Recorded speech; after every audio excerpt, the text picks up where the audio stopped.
ರಾಜ್ಯದ ನಮ್ಮ ಕರ್ನಾಟಕ ಗಡಿ ಭಾಗದಲ್ಲಿರುವಂತಹ ಪ್ರದೇಶದಲ್ಲಿ ಅಲ್ಲಿಯ ಸರ್ಕಾರ ಕಮ್ಯುನಿಸ್ಟ್ ಸರ್ಕಾರ ಕನ್ನಡ ಶಾಲೆಗಳಲ್ಲಿ ಮಲಯಾಳಂ ಭಾಷೆಯನ್ನು ಹೇರುವಂತ ಒತ್ತಾಯಪೂರ್ವಕವಾಗಿ ಮಲಯಾಳಂ ಭಾಷೆಯನ್ನು ಹೇರುವಂತ ಒಂದು ಕೆಲಸಕ್ಕೆ ಆ ಸರ್ಕಾರ ಕೈ ಹಾಕಿರುವಂಥದ್ದು ಇದು ಖಂಡನೀಯ.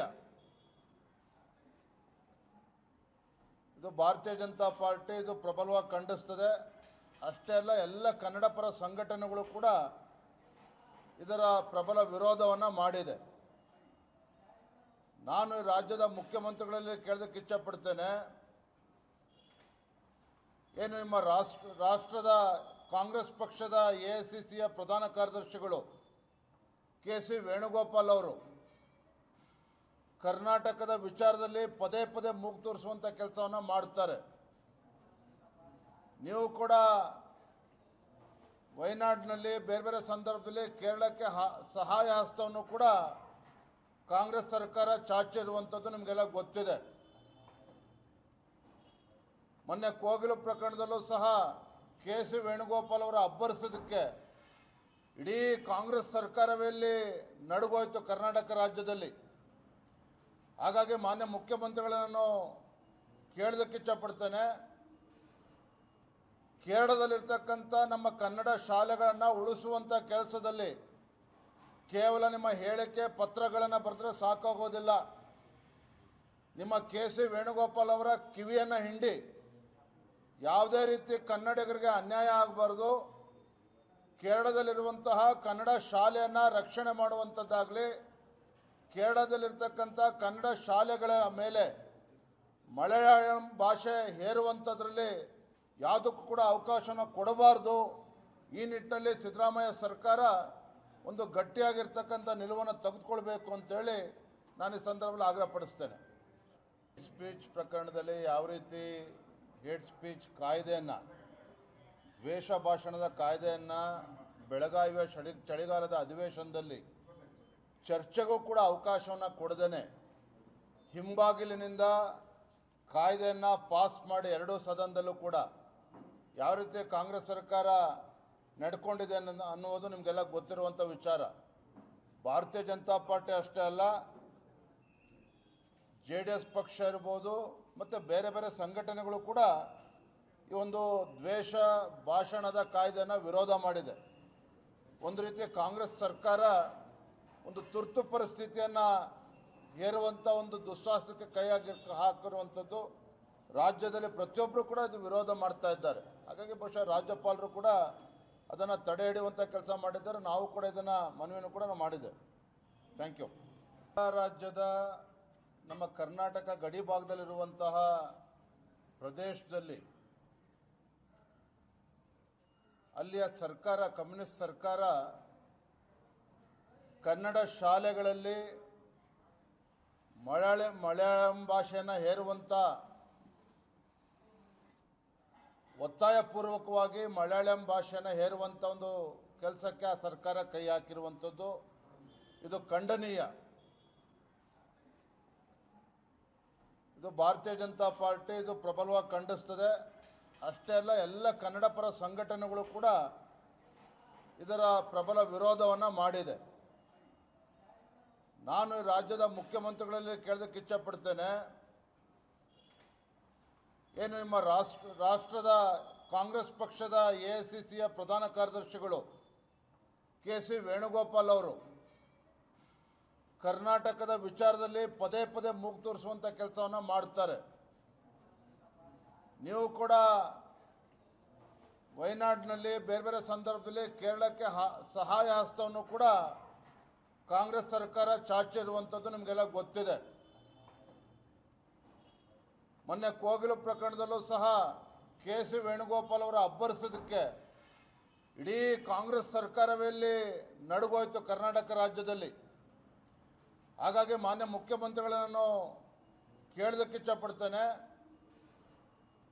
ಕೇರಳದಲ್ಲಿರ್ತಕ್ಕಂಥ ನಮ್ಮ ಕನ್ನಡ ಶಾಲೆಗಳನ್ನು ಉಳಿಸುವಂಥ ಕೆಲಸದಲ್ಲಿ ಕೇವಲ ನಿಮ್ಮ ಹೇಳಿಕೆ ಪತ್ರಗಳನ್ನು ಬರೆದ್ರೆ ಸಾಕಾಗೋದಿಲ್ಲ. ನಿಮ್ಮ ಕೆ.ಸಿ. ವೇಣುಗೋಪಾಲ್ ಅವರ ಕಿವಿಯನ್ನು ಹಿಂಡಿ ಯಾವುದೇ ರೀತಿ ಕನ್ನಡಿಗರಿಗೆ ಅನ್ಯಾಯ ಆಗಬಾರ್ದು, ಕೇರಳದಲ್ಲಿರುವಂತಹ ಕನ್ನಡ ಶಾಲೆಯನ್ನು ರಕ್ಷಣೆ ಮಾಡುವಂಥದ್ದಾಗಲಿ, ಕೇರಳದಲ್ಲಿರ್ತಕ್ಕಂಥ ಕನ್ನಡ ಶಾಲೆಗಳ ಮೇಲೆ ಮಲಯಾಳಂ ಭಾಷೆ ಹೇರುವಂಥದ್ರಲ್ಲಿ ಯಾವುದಕ್ಕೂ ಕೂಡ ಅವಕಾಶನ ಕೊಡಬಾರ್ದು. ಈ ನಿಟ್ಟಿನಲ್ಲಿ ಸಿದ್ದರಾಮಯ್ಯ ಸರ್ಕಾರ ಒಂದು ಗಟ್ಟಿಯಾಗಿರ್ತಕ್ಕಂಥ ನಿಲುವನ್ನು ತೆಗೆದುಕೊಳ್ಬೇಕು ಅಂತೇಳಿ ನಾನು ಈ ಸಂದರ್ಭದಲ್ಲಿ ಆಗ್ರಹಪಡಿಸ್ತೇನೆ. ಸ್ಪೀಚ್ ಪ್ರಕರಣದಲ್ಲಿ ಯಾವ ರೀತಿ ಹೇಟ್ ಸ್ಪೀಚ್ ಕಾಯ್ದೆಯನ್ನು, ದ್ವೇಷ ಭಾಷಣದ ಕಾಯ್ದೆಯನ್ನು ಬೆಳಗಾವಿಯ ಚಳಿಗಾಲದ ಅಧಿವೇಶನದಲ್ಲಿ ಚರ್ಚೆಗೂ ಕೂಡ ಅವಕಾಶವನ್ನು ಕೊಡದೇನೆ ಹಿಂಬಾಗಿಲಿನಿಂದ ಕಾಯ್ದೆಯನ್ನು ಪಾಸ್ ಮಾಡಿ ಎರಡೂ ಸದನದಲ್ಲೂ ಕೂಡ ಯಾವ ರೀತಿ ಕಾಂಗ್ರೆಸ್ ಸರ್ಕಾರ ನಡ್ಕೊಂಡಿದೆ ಅನ್ನುವುದು ನಿಮಗೆಲ್ಲ ಗೊತ್ತಿರುವಂಥ ವಿಚಾರ. ಭಾರತೀಯ ಜನತಾ ಪಾರ್ಟಿ ಅಷ್ಟೇ ಅಲ್ಲ, JDS ಪಕ್ಷ ಇರ್ಬೋದು ಮತ್ತು ಬೇರೆ ಬೇರೆ ಸಂಘಟನೆಗಳು ಕೂಡ ಈ ಒಂದು ದ್ವೇಷ ಭಾಷಣದ ಕಾಯ್ದೆಯನ್ನು ವಿರೋಧ ಮಾಡಿದೆ. ಒಂದು ರೀತಿ ಕಾಂಗ್ರೆಸ್ ಸರ್ಕಾರ ಒಂದು ತುರ್ತು ಪರಿಸ್ಥಿತಿಯನ್ನು ಹೇರುವಂಥ ಒಂದು ದುಸ್ಸಾಹಸಕ್ಕೆ ಕೈ ಹಾಕಿರುವಂಥದ್ದು ರಾಜ್ಯದಲ್ಲಿ ಪ್ರತಿಯೊಬ್ಬರು ಕೂಡ ಇದು ವಿರೋಧ ಮಾಡ್ತಾ ಇದ್ದಾರೆ. ಹಾಗಾಗಿ ಬಹುಶಃ ರಾಜ್ಯಪಾಲರು ಕೂಡ ಅದನ್ನು ತಡೆ ಹಿಡಿಯುವಂಥ ಕೆಲಸ ಮಾಡಿದ್ದಾರೆ. ನಾವು ಕೂಡ ಇದನ್ನು ಮನವಿಯನ್ನು ಕೂಡ ನಾವು ಮಾಡಿದ್ದೇವೆ. Thank you. ರಾಜ್ಯದ ನಮ್ಮ ಕರ್ನಾಟಕ ಗಡಿ ಭಾಗದಲ್ಲಿರುವಂತಹ ಪ್ರದೇಶದಲ್ಲಿ ಅಲ್ಲಿಯ ಸರ್ಕಾರ, ಕಮ್ಯುನಿಸ್ಟ್ ಸರ್ಕಾರ, ಕನ್ನಡ ಶಾಲೆಗಳಲ್ಲಿ ಮಲಯಾಳಂ ಭಾಷೆಯನ್ನು ಹೇರುವಂಥ, ಒತ್ತಾಯಪೂರ್ವಕವಾಗಿ ಮಲಯಾಳಂ ಭಾಷೆಯನ್ನು ಹೇರುವಂಥ ಒಂದು ಕೆಲಸಕ್ಕೆ ಆ ಸರ್ಕಾರ ಕೈ ಹಾಕಿರುವಂಥದ್ದು ಇದು ಖಂಡನೀಯ. ಇದು ಭಾರತೀಯ ಜನತಾ ಪಾರ್ಟಿ ಇದು ಪ್ರಬಲವಾಗಿ ಖಂಡಿಸ್ತದೆ. ಅಷ್ಟೇ ಅಲ್ಲ, ಎಲ್ಲ ಕನ್ನಡ ಪರ ಸಂಘಟನೆಗಳು ಕೂಡ ಇದರ ಪ್ರಬಲ ವಿರೋಧವನ್ನು ಮಾಡಿದೆ. ನಾನು ರಾಜ್ಯದ ಮುಖ್ಯಮಂತ್ರಿಗಳಲ್ಲಿ ಕೇಳೋದಕ್ಕೆ ಇಚ್ಛಪಡ್ತೇನೆ, ಏನು ನಿಮ್ಮ ರಾಷ್ಟ್ರದ ಕಾಂಗ್ರೆಸ್ ಪಕ್ಷದ AICCಯ ಪ್ರಧಾನ ಕಾರ್ಯದರ್ಶಿಗಳು ಕೆ.ಸಿ. ವೇಣುಗೋಪಾಲ್ ಅವರು ಕರ್ನಾಟಕದ ವಿಚಾರದಲ್ಲಿ ಪದೇ ಪದೇ ಮೂಗು ತೋರಿಸುವಂಥ ಕೆಲಸವನ್ನು ಮಾಡ್ತಾರೆ. ನೀವು ಕೂಡ ವಯನಾಡಿನಲ್ಲಿ ಬೇರೆ ಬೇರೆ ಸಂದರ್ಭದಲ್ಲಿ ಕೇರಳಕ್ಕೆ ಸಹಾಯ ಹಸ್ತವನ್ನು ಕೂಡ ಕಾಂಗ್ರೆಸ್ ಸರ್ಕಾರ ಚಾಚಿರುವಂಥದ್ದು ನಿಮಗೆಲ್ಲ ಗೊತ್ತಿದೆ. ಮೊನ್ನೆ ಕೋಗಿಲು ಪ್ರಕರಣದಲ್ಲೂ ಸಹ ಕೆ.ಸಿ. ವೇಣುಗೋಪಾಲ್ ಅವರ ಅಬ್ಬರಿಸೋದಕ್ಕೆ ಇಡೀ ಕಾಂಗ್ರೆಸ್ ಸರ್ಕಾರವೇ ಇಲ್ಲಿ ನಡುಗೋಯ್ತು ಕರ್ನಾಟಕ ರಾಜ್ಯದಲ್ಲಿ. ಹಾಗಾಗಿ ಮಾನ್ಯ ಮುಖ್ಯಮಂತ್ರಿಗಳನ್ನು ಕೇಳೋದಕ್ಕೆ ಇಚ್ಛಪಡ್ತೇನೆ, ಕೇರಳದಲ್ಲಿರ್ತಕ್ಕಂಥ ನಮ್ಮ ಕನ್ನಡ ಶಾಲೆಗಳನ್ನು ಉಳಿಸುವಂಥ ಕೆಲಸದಲ್ಲಿ ಕೇವಲ ನಿಮ್ಮ ಹೇಳಿಕೆ ಪತ್ರಗಳನ್ನು ಬರೆದ್ರೆ ಸಾಕಾಗೋದಿಲ್ಲ. ನಿಮ್ಮ ಕೆ.ಸಿ. ವೇಣುಗೋಪಾಲ್ ಅವರ ಕಿವಿಯನ್ನು ಹಿಂಡಿ ಯಾವುದೇ ರೀತಿ ಕನ್ನಡಿಗರಿಗೆ ಅನ್ಯಾಯ ಆಗಬಾರ್ದು, ಕೇರಳದಲ್ಲಿರುವಂತಹ ಕನ್ನಡ ಶಾಲೆಯನ್ನು ರಕ್ಷಣೆ ಮಾಡುವಂಥದ್ದಾಗಲಿ, ಕೇರಳದಲ್ಲಿರ್ತಕ್ಕಂಥ ಕನ್ನಡ ಶಾಲೆಗಳ ಮೇಲೆ ಮಲಯಾಳಂ ಭಾಷೆ ಹೇರುವಂಥದ್ರಲ್ಲಿ ಯಾವುದಕ್ಕೂ ಕೂಡ ಅವಕಾಶನ ಕೊಡಬಾರ್ದು. ಈ ನಿಟ್ಟಿನಲ್ಲಿ ಸಿದ್ದರಾಮಯ್ಯ ಸರ್ಕಾರ ಒಂದು ಗಟ್ಟಿಯಾಗಿರ್ತಕ್ಕಂಥ ನಿಲುವನ್ನು ತೆಗೆದುಕೊಳ್ಬೇಕು ಅಂತೇಳಿ ನಾನು ಈ ಸಂದರ್ಭದಲ್ಲಿ ಆಗ್ರಹಪಡಿಸ್ತೇನೆ. ಸ್ಪೀಚ್ ಪ್ರಕರಣದಲ್ಲಿ ಯಾವ ರೀತಿ ಹೇಟ್ ಸ್ಪೀಚ್ ಕಾಯ್ದೆಯನ್ನು, ದ್ವೇಷ ಭಾಷಣದ ಕಾಯ್ದೆಯನ್ನು ಬೆಳಗಾವಿಯ ಚಳಿಗಾಲದ ಅಧಿವೇಶನದಲ್ಲಿ ಚರ್ಚೆಗೂ ಕೂಡ ಅವಕಾಶವನ್ನು ಕೊಡದೇನೆ ಹಿಂಬಾಗಿಲಿನಿಂದ ಕಾಯ್ದೆಯನ್ನು ಪಾಸ್ ಮಾಡಿ ಎರಡೂ ಸದನದಲ್ಲೂ ಕೂಡ ಯಾವ ರೀತಿ ಕಾಂಗ್ರೆಸ್ ಸರ್ಕಾರ ನಡ್ಕೊಂಡಿದೆ ಅನ್ನುವುದು ನಿಮಗೆಲ್ಲ ಗೊತ್ತಿರುವಂಥ ವಿಚಾರ. ಭಾರತೀಯ ಜನತಾ ಪಾರ್ಟಿ ಅಷ್ಟೇ ಅಲ್ಲ, JDS ಪಕ್ಷ ಇರ್ಬೋದು ಮತ್ತು ಬೇರೆ ಬೇರೆ ಸಂಘಟನೆಗಳು ಕೂಡ ಈ ಒಂದು ದ್ವೇಷ ಭಾಷಣದ ಕಾಯ್ದೆಯನ್ನು ವಿರೋಧ ಮಾಡಿದೆ.